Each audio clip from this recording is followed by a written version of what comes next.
राजकुमारी, यदि प्रेम झूठ है तो यह संपूर्ण मानव जीवन भी झूठ है, क्योंकि जीवन प्रेम का ही दूसरा नाम है।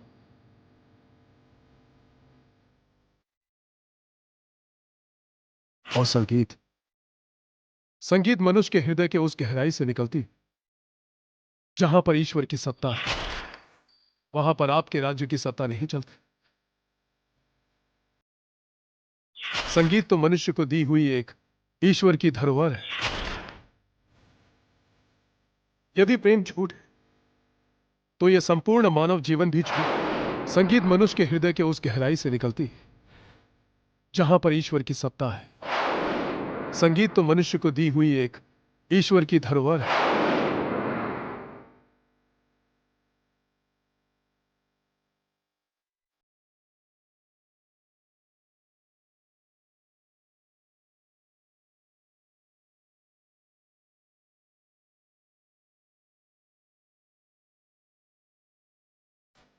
झूठ बोल रहे थे तुम।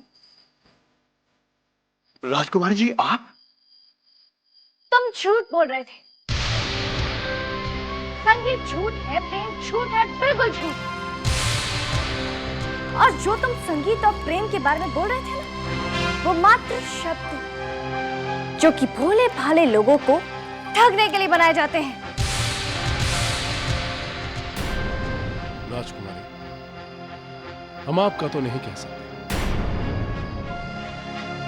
लेकिन हमारे लिए संगीत वो अमृत है जिसने हमारे अंदर के जख्मों को भर दिया। और प्यार वो गंगोत्री है जिसमें डूबकर हमने दोबारा जीवन जीना सीखा है। हम नहीं मानते। हमें तो प्रेम में केवल झूठ और धोखा मिला है। राजकुमारी, इंसान झूठा हो सकता है, लेकिन प्रेम वो झूठा नहीं होता। आपने जो धोखा खाया है वो एक झूठे इंसान से खाया है, प्यार से नहीं।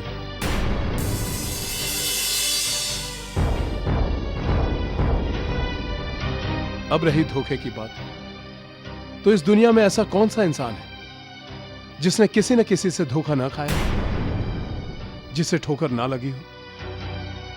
लेकिन इससे प्यार के मायने तो नहीं बदल जाते।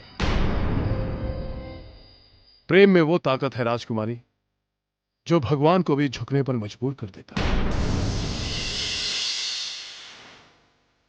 अब या तो आपने प्यार को सही से जाना नहीं, या आपने निस्वार्थ प्रेम किया नहीं।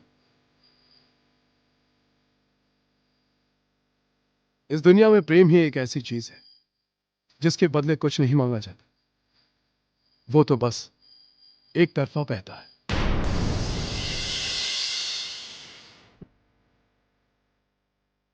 प्रेम खुद ब खुद लोगों को एक दूसरे से मिलाता है। प्रेम से लोग हमेशा के लिए रिश्तों की डोर में बंध जाते हैं।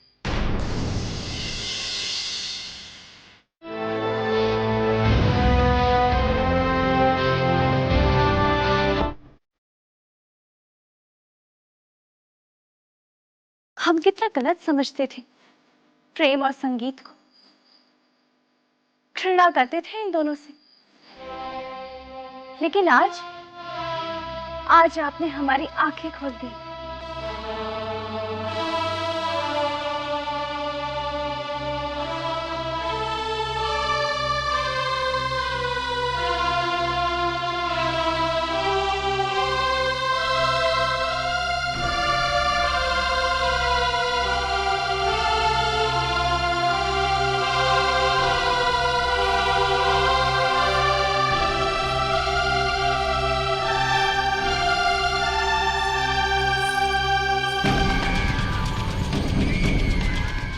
विक्रमादित्य, अब तुम सही मायने में प्रेम का मूल्य समझे हो। अब तुम विक्रमादित्य नहीं रहे, अब तुम स्वयं प्रेम हो गए हो। तुम्हारे रोम रोम में प्रेम का गीत भर गया। अब ईश्वर की बनाई हुई हर वस्तु से तुम्हें प्यार हो गया है। अब तुम जानोगे स्त्री का प्यार क्या होता है, जो तुम अपनी पत्नी के प्यार को कभी नहीं समझ पाए। अब तुम जानोगे रिश्तों का महत्व क्या होता है। तुम्हें पता चलेगा रिश्तों के बिना मनुष्य का जीवन कितना अधूरा रहता है।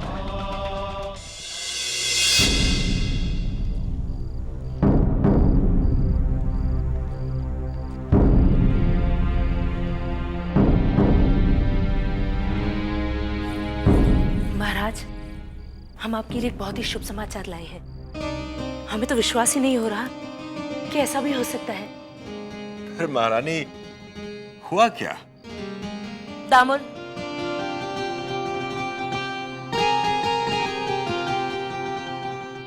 महाराज, पंडित जी ने दामुल और पद्मसेना की कुंडलियां मिला ली है और 36 के 36 गुण मिलते हैं। जी महाराज। महारानी, हम आपसे पहले भी कह चुके हैं, हम पद्मसेना के विवाह के बारे में उस पर कोई दबाव नहीं डालना चाहते। किंतु महाराज, हम पद्मसेना के विवाह को लेकर अभी कोई निर्णय नहीं लेना चाहते। पिताजी, अरे पुत्री पद्मसेना, आज हमने एक बहुत बड़ा फैसला किया है पिताजी, और हमें आपका आशीर्वाद चाहिए। क्या निर्णय ले लिया है आपने? हमने शादी करने का फैसला किया है पिताजी। विवाह? किससे? वो तो हम आपको सही वक्त आने पर ही बताएंगे, पर आप चिंता मत कीजिए। हमने जिस व्यक्ति से प्रेम किया है ना, वो स्वयं प्रेम है,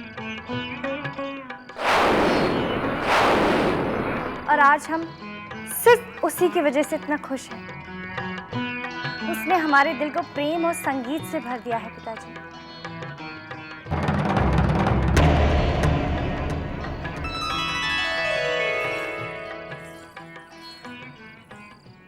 कौन हो सकता है?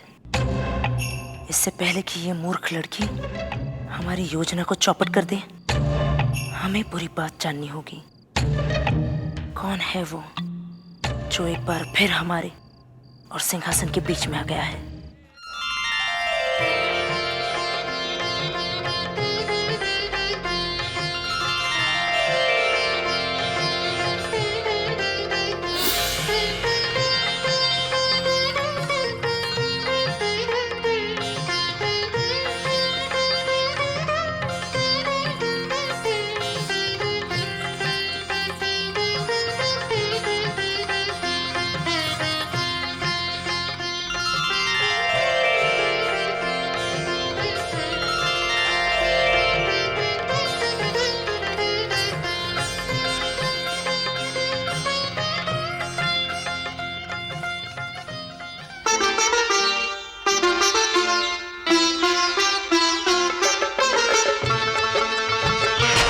यदि प्रेम झूठ तो यह संपूर्ण मानव जीवन भी झूठ, क्योंकि जीवन प्रेम का ही दूसरा नाम है।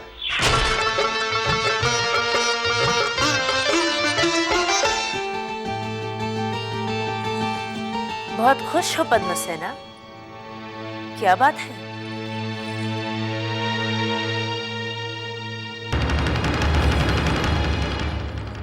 आपसे मतलब हम आपकी माँ हैं। माँ नहीं, सौतेली माँ। जो भी कहो, हम तो सिर्फ इतना जानना चाहते हैं कि आपने किससे विवाह करने का निर्णय लिया है। आपको हमसे ये सवाल पूछने का कोई अधिकार नहीं। देखो राजकुमारी, हम नहीं चाहते हैं कि जल्दबाजी में आकर आप कोई गलत कदम उठाओ। आपका कष्ट हमसे देखा नहीं जाएगा।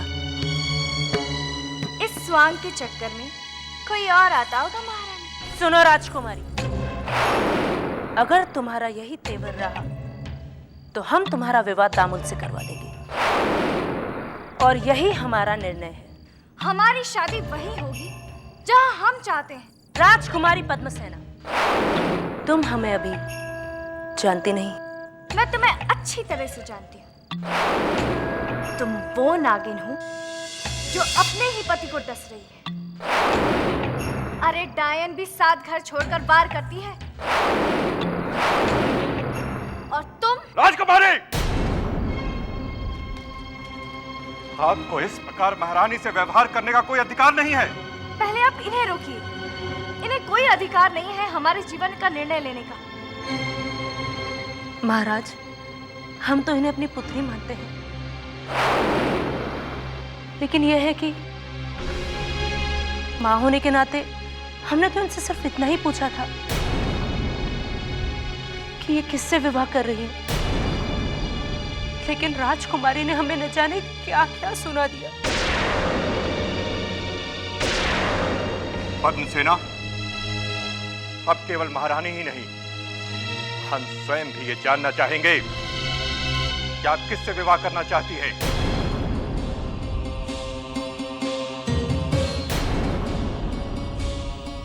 किससे?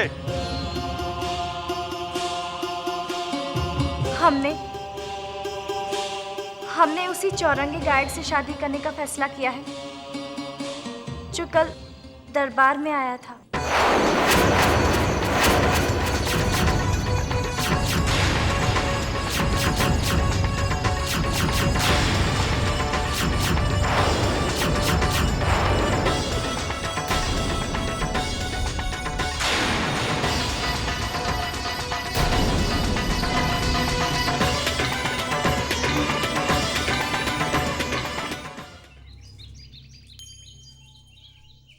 गोमंतिका की क्या बात है, अब बता भी दो।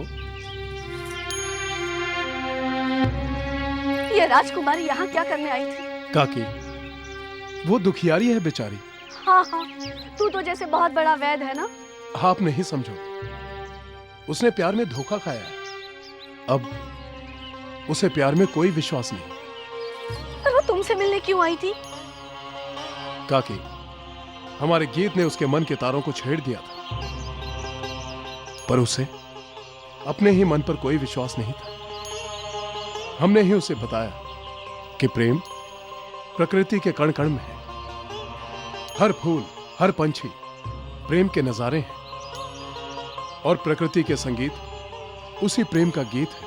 पर तुम्हें ये सब कहने की क्या जरूरत थी? अगर उसे इन बातों पर विश्वास नहीं है तो ना सही, मेरी बला से। पर आप इतनी परेशान क्यों हो काकी?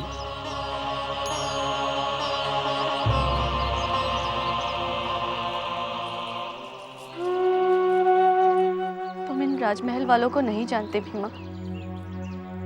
इनके सीने में पत्थर होते हैं। मैं अपना एक बेटा पहले ही खो चुकी हूँ इन राजमहल वालों के पीछे। सेना में था वो। मैं अपना दूसरा बेटा खोना नहीं चाहती। काकी, आप चिंतित मत हो। आपका ये बेटा कहीं नहीं जाएगा।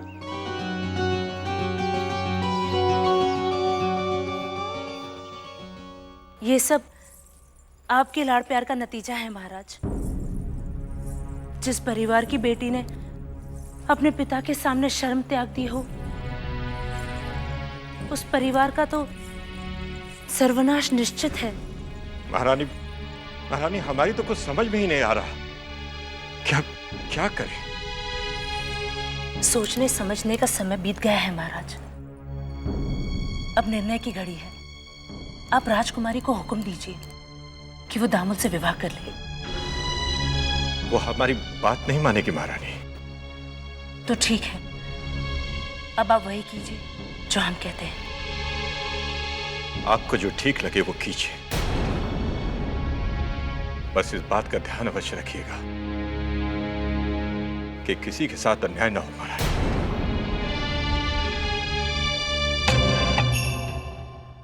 महाराज, हमें जो चाहिए उसे प्राप्त करने के लिए किसी न किसी को तो मरना ही पड़ेगा। दामुल। जी बुआ जी। इसी समय कुछ सैनिकों को लेकर जाओ और जाकर उस चौरंगी को मार डालें।